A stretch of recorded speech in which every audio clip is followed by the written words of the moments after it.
DeFi pulls $300 to make Aave Depositors whole after a rsETH exploit.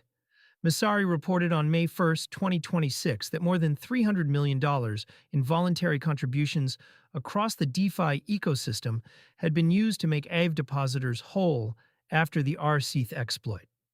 The figure pulls together emergency commitments from protocols, treasuries, and ecosystem participants who had no contractual obligation to step in.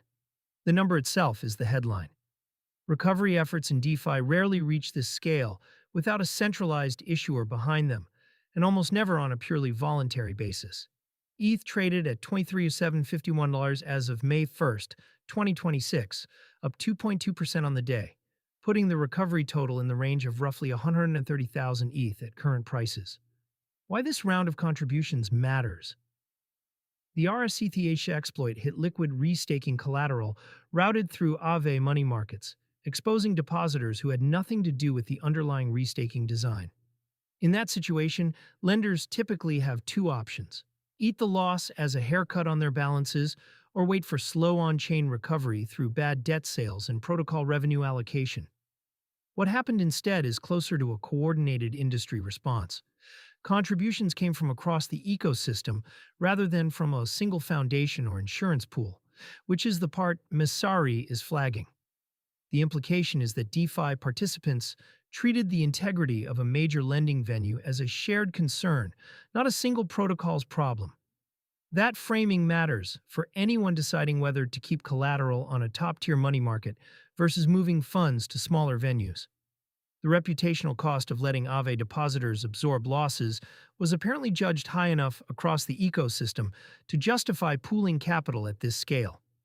What it does not solve, a 300 mem plus make whole, does not change the underlying issue. Liquid restaking tokens like rsETH carry layered risk: the operator of the restaking position, the AVS being secured, the slashing conditions, and the smart contracts wrapping all of it. When any layer breaks, the token's peg can decouple from ETH in ways the lending market did not price. Aave's risk team has historically been conservative about which collateral types it accepts, but the rsETH episode shows that conservative parameters alone are not enough when the asset itself has external failure modes.